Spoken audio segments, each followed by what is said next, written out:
Ultra Instinct Goku, Fake Ultra Instinct Vegeta, Super Namekian Piccolo, Jiren, Frieza, unnamed character we know nothing about yet, Go On, Evil Grand Preist, Android 35, Ribrian.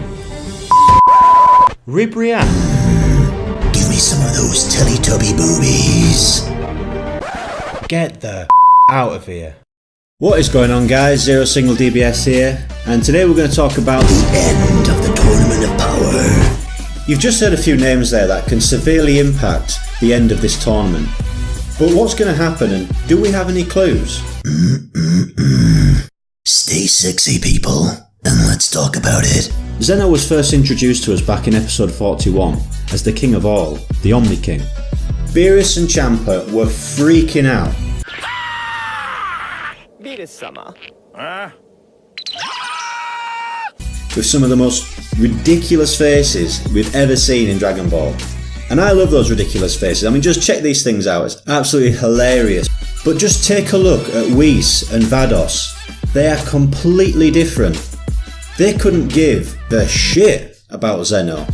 They're just casual as you like, coming over, not bowing, no respect whatsoever, asking Zeno if he's being good, like he's a 2-year-old kid. To which Zeno responds, yeah. Clearly the angels do not have the same level of respect or fear as the gods of destruction and the Kais. This leads me to my first theory, and that is that Zeno has seniors. He's cute, he's got a head like a melon, and he's sexy. And he just wants to be entertained, whether that's with a friend to play with, or by destroying universes. Is somebody this ridiculous really the king of all? Does he have a family? We know the Grand Preist does, because Whis and the rest of the angels are all his kids. It's hard to think that the true king of all would have such a childish attitude. So does he have parents who sit above him in a different existence altogether? Is the Grand Preist one of their most trusted advisors, who is there along with the bodyguards to essentially childmind him, keep him in check and stop him from destroying all life? Talking about his bodyguards, we can surmise that they're there to protect Zeno from attacks, as it's later stated by Beerus that Zeno doesn't actually fight. Or is the Grand Preist the true bad guy in all this, who's manipulating Zeno, encouraging him to erase and destroy? Does the Grand Preist want Zeno to kill off every universe, where eventually the Grand Preist would turn on Zeno and kill him?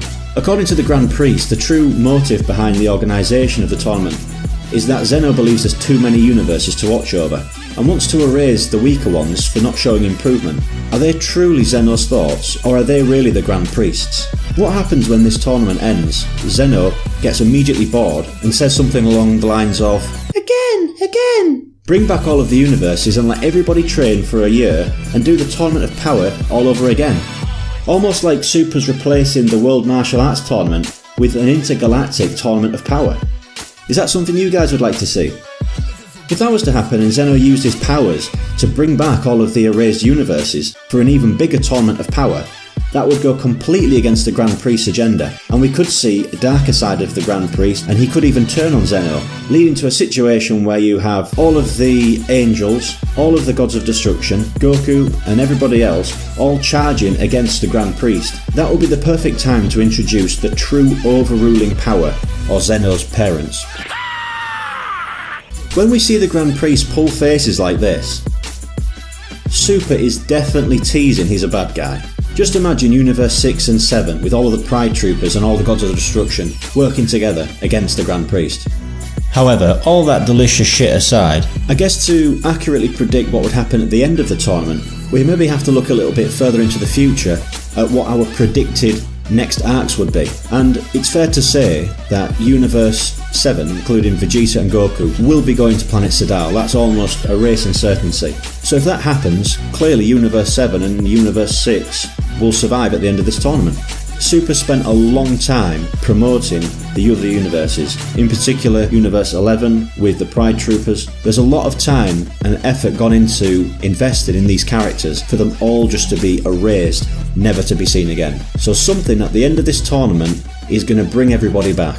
If we work on the basis that it's just Universe 7 and Universe 6 remaining, there's so many wasted opportunities for future arcs. You're condensing an existence of 12 universes, there could be an untold number of secrets, enemies, worlds to explore, bad guys, into just Universe 6 and Universe 7. It just wouldn't make sense. Goku will likely fight against Beerus again. Oob will likely be introduced into Dragon Ball Super, and Frost will certainly seek revenge against Frieza. We now know that the tournament will last at least until March of next year.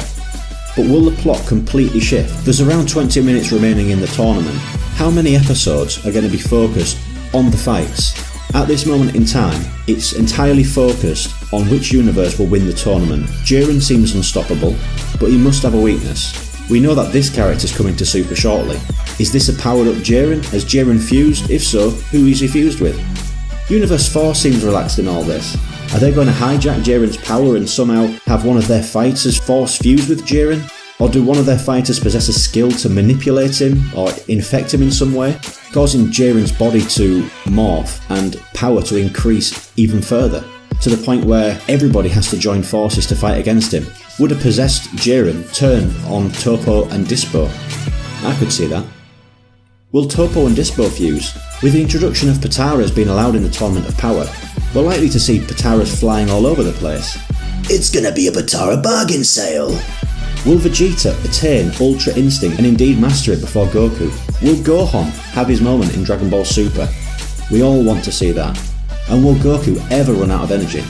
But in all seriousness, is Yamcha Jiren in disguise? #just saying. So many possibilities, and that's one of the beauties of discussing Dragon Ball. It's all part of the fun. So let me hear from you guys, your wildest end of the tournament theories in the comment section. Thanks for stopping by, guys, and if you'd like to stick around for more videos, please feel free to subscribe to the channel and drop a like to help the channel grow. Thanks guys, peace.